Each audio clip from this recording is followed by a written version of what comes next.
Welcome. Profit and loss इस class में आप सबों का स्वागत है।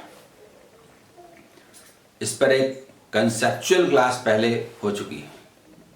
इस क्लास को हम लोग आगे बढ़ाते हैं और ये लगातार चलता रहेगा। जो बेसिक बात है कि चाहे बेचने का कोई कितना दिखावा कर ले, आखिर उस आर्टिकल वस्तु को जिसको कि हमने इतने में सेल किया था, बेचा था, आखिर उसको खरीदा कितने में था।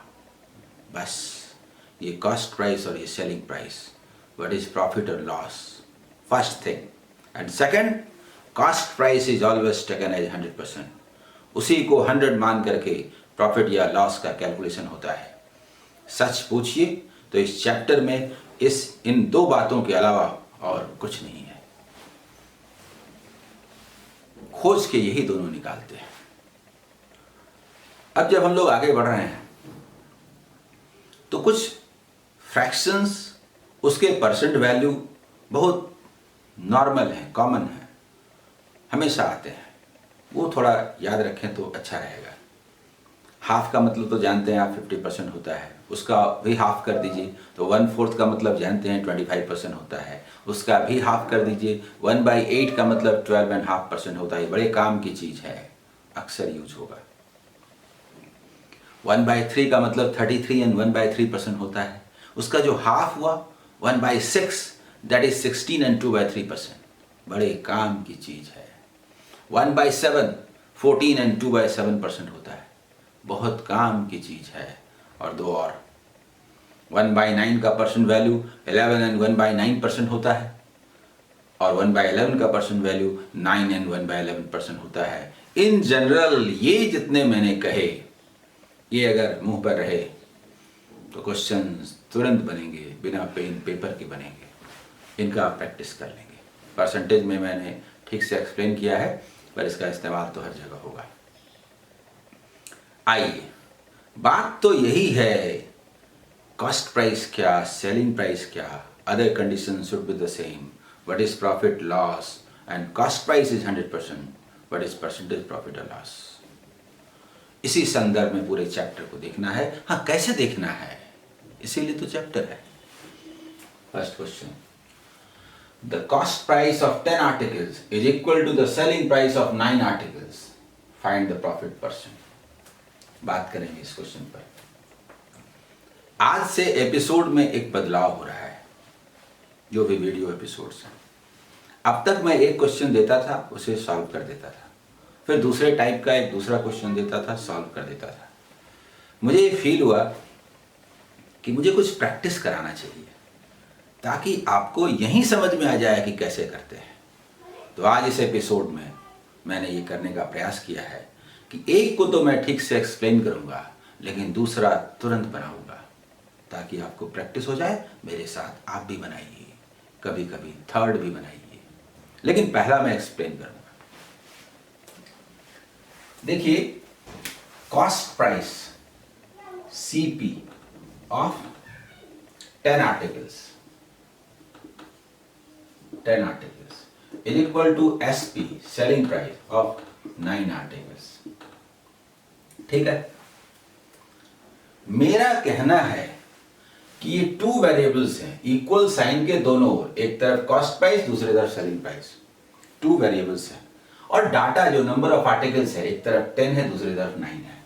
मेरा कहना है कि यदि कॉस्ट प्राइस और सेलिंग प्राइस के साइड चेंज कर दिए जाए, CP वर्ड को, वेरिएबल को यहां लिख दें और SP को यहां लिख दें, then number of articles is changed into rupees। ये 9 आर्टिकल ना होकर 9 रुपीज हो जाता है, और ये 10 आर्टिकल ना होकर 10 रुपीज हो जाता है। ये मेरा कहना है। ऐसा आप हमेशा कर सकेंगे। क्यों कर सकेंगे? हमेशा जवाब देना आसान नहीं होता, क्योंकि प्रूफ लंबा होगा, लेकिन बहुत सारे जगह पर आसान होता है। मेंटली थोड़ा बहुत बोल के भी समझाया जा सकता है। हाँ, तो मेरा कहना है 9 रुपीज में खरीदा, 10 रुपीज में सेल किया, 1 रुपीज का फायदा, 1/9 प्रॉफिट, 11 and 1/9% प्रॉफिट। आंसर नहीं समझ में आया? लॉजिक बताऊं, कॉन्सेप्ट। प्रॉफिट या लॉस का पता तो तभी चलेगा ना जब हम 1 को खरीदते तो 1 को बेचे, 10 को खरीदते तो 10 को बेचे, 5 को खरीदते तो 5 को बेचे। ये नहीं हो सकता कि 9 को खरीदे और 10 को बेचे, 10 को खरीदे 9 को बेचे, ये नहीं हो सकता। तो क्या हो सकता है? तो आप बचपन से बनाते आए, उसको थोड़ा चेंज कीजिए। अरे 10 को खरीदा कितने में, ठीक है ठीक है ठीक है, जितने में भी खरीदा। 9 को बेचा भी उतने में ही ना, अगर 100 होगा तो 100 में ही ना। 100 नहीं मानेंगे ना, 100 हर मर्ज की दवा नहीं है। क्या माने, ये तो समझ गए ना, ठीक है। अब इसको बताता हूं कि ये आता कहां से है, कैसे। तो ये कुछ तो होगा, क्या माने, 1 माने, x माने, 100 माने। अरे जब कुछ भी मान सकते हो और तीनों को मानने से कोई फायदा नहीं है तो फेंक दीजिए पानी में। कोई चौथा मानते हैं, कैसे? इधर आइए, ये क्या है 10, ये क्या है 9, दोनों का एलसीएम लीजिए। 90 90 90, इसको हमने माना ₹90। अब आप मुझे बताइए बताइए बताइए, 1 आर्टिकल 1 आर्टिकल। अब आप मुझे बताइए बताइए कि 10 आर्टिकल्स को खरीदा था ₹90 में, है ना, लिखा हुआ ₹90 में। तो 1 को कितने में खरीदा था? ₹9 में पर आर्टिकल। तो ये सीपी हो गया। अच्छा, सेल किया था 9 को सेल किया था 90 में, तो 1 को सेल किया था कितने में? 10 में। अब तो समझ में आ गया, 1 आर्टिकल का कॉस्ट प्राइस ₹9, 1 आर्टिकल का सेलिंग प्राइस ₹10। 9 में खरीदा, 10 में बेचा, 1 का प्रॉफिट, 1/9 का प्रॉफिट, 1/9। अभी मैंने कहा था 1/9। ऐसे करने के लिए हमारे पास वक्त नहीं है, ये हम नहीं कर सकते। 1/9 का परसेंट वैल्यू 11 एंड 1/9% आंसर। समझ गए ना ऐसा क्यों किया? तो अब से आप इस रूल को मानेंगे, ठीक है, इस रूल को मानेंगे। ये तो मैंने समझाने के लिए कहा था, ऐसे करना नहीं है। करना क्या है, कॉस्ट प्राइस और सेलिंग प्राइस के साइड को चेंज कर दीजिए। अरे हमको तो कॉस्ट प्राइस से मतलब है, कॉस्ट प्राइस को पकड़ लीजिए, आंसर दिखाई देगा। अब मैं करके दिखाता हूं। I sell 16 articles. अरे सेल क्यों करते हैं? For the same money as I paid for 20। Paid उधर है ना, पेड उधर है ना, सीपी उधर है ना, सीपी को इधर ले आइए, 16 को पकड़ के लाइए। 16 में खरीदा, 20 में बेचा, 4 का फायदा, 1/4 प्रॉफिट, 25% प्रॉफिट। नहीं हुआ? जल्दी बोलिए बोलिए। सीपी को इधर ले आए, 16 हो गया सीपी, कॉस्ट प्राइस। 16 रुपीज में खरीदा, 20 में बेचा, 4 रुपीज का फायदा, 1/4 profit, 25% profit. Next question, a man sells 320 mangoes at the cost of 400 mangoes. Cost इधर है, कॉस्ट को पकड़ के लाइए यहां पर। 320 रुपीज में खरीदा, 400 में सेल किया, 80 रुपीज का फायदा, 1/4 प्रॉफिट, 25% प्रॉफिट। आंसर ऐसे बनाना है, ये इसी की मैं बात कर रहा था। क्या आंसर हुआ? 25%। यहां क्या आंसर हुआ? 25%। यहां क्या आंसर हुआ? 11 and 1/9%। आंसर समझ में आया? आगे बढ़े। ये तीनों एक तरह के क्वेश्चन थे, मैंने जानबूझ कर लिया था ताकि आपकी प्रैक्टिस हो जाए। आइए next. If a man purchases 12 oranges for ₹10 and sells 10 oranges for ₹12, how much profit or loss does he make? पहले मैं बताता हूं कि इसको आप कैसे करते थे, करना कैसे चाहिए।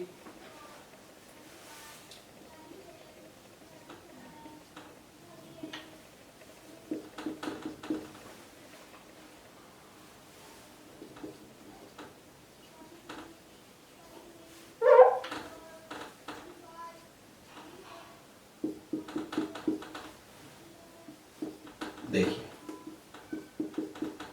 ये लिखा हुआ है कि 12 ऑरेंजेस, इनका कॉस्ट प्राइस ₹10 है, एंड 10 ऑरेंजेस, इसका सेलिंग प्राइस ₹12 है। ठीक, बचपन से आप बनाते आए कि 12 का कॉस्ट प्राइस 10 है तो 1 का कॉस्ट प्राइस 10/12। आप समझ रहे हैं, 10/12। एक को खरीदा, हाँ, और दूसरे को, और उसी को एक को बेचा कितने में? तो 12/10। अब समझ में ही नहीं आ रहा कौन बड़ा है कौन छोटा है, प्रॉफिट हुआ, लॉस हुआ, परसेंट हुआ, पसीना निकल जाएगा। 1 कोई जरूरी है, number of things, number of articles should be the same. एक बार प्रोसेस समझ लीजिए, फिर बिना लिखे हुए यहीं पर बनाएंगे हम लोग, यहीं पर बनाएंगे, बिना पेन पेपर के बनाएंगे। लेकिन एक बार पहले समझ लीजिए कैसे बनाएंगे। कितने ऑरेंजेस खरीद सकते हैं, बाई कर सकते हैं और सेल कर सकते हैं? 1x 100। यही दुनिया में 3 है, चौथा नहीं है, चौथा मानेंगे। नंबर ऑफ ऑरेंजेस कितना है? 12 और यहां 10, दोनों का एलसीएम लीजिए 60 को खरीदेंगे, 60 को बेचेंगे, 60 को बाई करेंगे, 60 को सेल करेंगे। फायदा जानते हैं? 12 को इतने में खरीदा था तो 60 का मतलब इंटू 5 करना होगा ना, इंटू 5 कर दिया, पर उधर से हमको मतलब थोड़े है। इधर 60 कैसे होगा? 6 से। अब 60 को खरीदा, 60 को बेचा, अब 60 का काम खत्म। जिसको खरीदा देखिए, जिसको खरीदा 50 में, उसको बेचा 72 में, जिसको खरीदा 50 में, उसको सेल किया 72 में।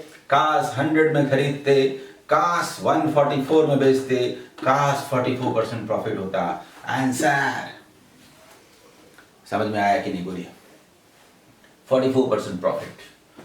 अब जब ये बात आप समझ गए कि क्या करना है, तो आइए क्वेश्चन में बिना लिखे हुए करते हैं। If a man purchases 12 mangoes for ₹15 and 10 mangoes for ₹14, इसी तरह से हम लोग इस क्वेश्चन में प्रैक्टिस करते हैं।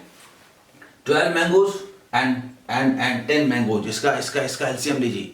12 और 10 का एलसीएम लिए कितना हो? 60 को खरीदेंगे, बाई करेंगे और 60 को सेल करेंगे। 12 60 कैसे होगा? 5 टाइम्स 75 रुपीज में खरीदा, 75 में खरीदा, this is cost price. Sell किया 10 नहीं, 60 कैसे करेंगे? इंटू 6 14 इंटू 6 84 में सेल किया। बताइए 9 का फायदा हुआ कि नहीं? 75 रुपीज पर 9 रुपीज का प्रॉफिट हुआ। थोड़ा इजी बना लीजिए ना। 25 पर 3 का फायदा हुआ, 100 पे कितना हुआ? 4 टाइम्स 12% आंसर। जल्दी बोलिए, समझ में आया कि नहीं? अरे 75 पर 9 ठीक नहीं लगता ना। अच्छा लगता है तो ठीक है भाई। 1/3 कितना हुआ? 25, 1/3 कितना हुआ? 3, जोड़ दीजिए 100, जोड़ दीजिए 12। 100 पे कितने का फायदा हुआ? 12, यानी 12% प्रॉफिट। समझ में आया? ठीक है। इसके बाद 5th question.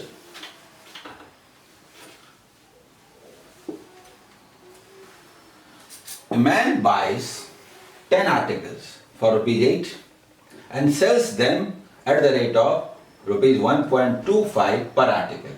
What is his gain %? बिना पेन पेपर के बनाइए ना। लेकिन दिक्कत क्या है जानते हैं? 10 आर्टिकल्स को बाई करता है, खरीदता है, जबकि वो 1 आर्टिकल को सेल करता है, 1 करके सेल करता है। तो बड़ा मुश्किल है, या तो 10 बना ले या 1 बना ले। क्या बनाए? 10 अच्छा है। 10 को खरीदा ना ₹8 में, चलिए 10 को सेल कर दे।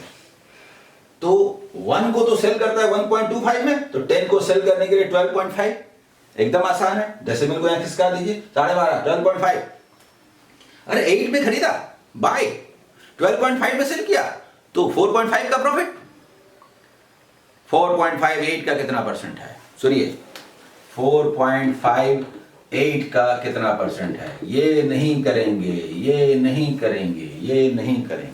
क्या करेंगे? देखिए ऐसे करेंगे, समझ में आता है?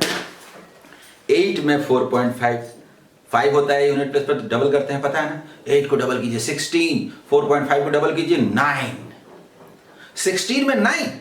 अरे 16 में 8 होने से तो 8/16 हाफ हो जाएगा, 50%। उसके बाद बचेगा 1/16। 1/16 कितना होता है? 6.25%। क्यों होता है मालूम? जब मैं आपसे चर्चा कर रहा था, 50% कितना होता है? हाफ माने 50%, 1/4 माने उसका हाफ 25%, उसका भी हाफ 12.5% कितना होता है? 1/8, उसका भी हाफ 1/16 कितना हुआ? 6.25%। ये बहुत याद रखने वाली चीज है। तो आप देखिए ना, 4.5/8 अच्छा नहीं लग रहा, इसको डबल कर दीजिए, 9/16, 9 ठो 1/16। अरे 8 ठो 1/16 माने हाफ 50%, 1 ठो 1/16 6.25%। याद रहने वाली चीज है, 56.25%। 56.25%, 56.25% आंसर। ठीक है, और इसमें कितना आया था? 12% आंसर। नेक्स्ट क्वेश्चन की ओर हम लोग चलते हैं। I sold a book at a profit of 12%. Had I sold it for rupees 18 more, 18% profit would have been gained. Find the cost price. ये बड़ा सुंदर टाइप है, उस आधार पर 2-3 क्वेश्चंस हैं, एक जैसे हैं, बिना पेन पेपर के बनेंगे। मैं उसे एक्सप्लेन करता हूं, पहले थोड़ा समझिए। 2 स्केल के बीच रिलेशन है। 100% कॉस्ट प्राइस होता है, तो 100% यहां नहीं होगा ना, 0 कहीं होगा ना, वहां से एक लंबाई होगी, इतना बड़ा 100 यहीं शुरू होगा, यहीं खत्म थोड़ा होगा। यहां से शुरू हुआ, यहां से 100, that is 100% cost price. 12% profit पर सेल करते हैं, तो वहां से 112 पर सेल करते हैं। और ऐसा न करके यदि 18% प्रॉफिट पर सेल करते तो वहां से 118 पर सेल करते, तो पहले से कितना ज्यादा सेल करते? 112 से 118 ज्यादा, ये 6। ठीक है, पर ये कैलकुलेशन ऐसे क्यों करें? वहां क्यों खड़े रहें? 100 पे क्यों नहीं खड़े रहें? ये इतनी दूरी तय करके यहां खड़े हो जाए, बोले 0, और 0 पे खड़ा होकर देखें 12, 18, डिफरेंस इज 6। इस बात को समझ लीजिए। अगर 12% प्रॉफिट तो यहां से 0 से 12, 18% प्रॉफिट तो यहां से 18, डिफरेंस इज 6। 6% means 18, 300 answer. लिखता हूं, बताता हूं, थोड़ा समझ लीजिए। और अगर मान लीजिए कि 12% प्रॉफिट हुआ और 2% लॉस हो जाए, तो 14% का गैप हुआ ना, यहां से खड़े हो जाइए, +12 और -2। -2 को 98 मत बोलिए, बोल सकते हैं 98, और +12 को बोल सकते हैं 112। 112 पे सेल कर रहे थे, 98 पे सेल कर रहे थे, लेस कर दीजिए, आया 14। ऐसा नहीं, ऐसा नहीं, +12 -2 14, +9 -7 16, +12 +10 2, -8 -6 2। समझ में आ गया? वैसे अगर लिखना चाहते हैं आप, इसमें लिखने की जरूरत नहीं है। 12% प्रॉफिट, ना 18% profit, gap is 6%, 6% means 6% means 6% means rupees 18, 100% means what? 3 times 3 times 3 times 3 times 300 answer. This is the cost price. मैं थोड़ा और एक्सप्लेन करूंगा, पहले बना देता हूं। Next question, a man sold a book at a loss of 7%. Had he been able to sell it at a gain of 9%, it would have fetched 64 rupees more. Find the cost price. 7% loss पर बेचे ना, 9% profit पर cell कीजिए ना, तो gap होगा 64 rupees का। अरे गैप तो 16 का हो ही रहा है, -7 + 9 16%, 16% is equivalent to rupees 64। 100% means what 4 times 4 times 4 times 4 times 400 rupees answer. ये समझ में आया? मैं बताता हूं कि ठीक है, ऐसे तो कर लेते हैं, लेकिन वास्तव में होता क्या है? ये हो क्या रहा है? ये हो क्या रहा है? इधर आइए, देखिए हो क्या रहा है। ये कहीं 0 होगा, परसेंट का स्केल है, ठीक है, कहीं 100 होगा, कहीं 112 होगा, कहीं 118 होगा। ये रियल स्केल होगा, यहां पर ये रियल स्केल है, ये परसेंट स्केल है, ये लेंथ, ये 0 है, पता नहीं क्या है, ये तो नहीं मालूम, लेकिन ये जो गैप है ना 12% प्रॉफिट पर 18, ये वाला दिया हुआ है रुपीज 18। बस दोनों स्केल का रिलेशन मालूम हो गया। रियल स्केल में ये 18 रुपीज और परसेंट स्केल में ये 6%, दे आर इक्विवेलेंट। यही था, 6% is equivalent to rupees 18। 100% means what, 112% means what, 118% means what. Cost price क्या हुआ, फर्स्ट सेलिंग प्राइस क्या था, सेकंड सेलिंग प्राइस क्या था, हर चीज 3 टाइम्स 300, 336, 354। यही रियल बात है। समझ में आ गया? यही बात दूसरी जगह भी है। अब अगर पूछे पहला सेलिंग प्राइस तो बताइए 112, क्या दिक्कत है? दूसरा सेलिंग प्राइस, समझ में आ गया? वैसे ही सेकंड भी है, थर्ड वाला देखिए, a man had to sell wheat at a loss of 10%। ठीक है, 10% लॉस पर वो व्हीट सेल करता है।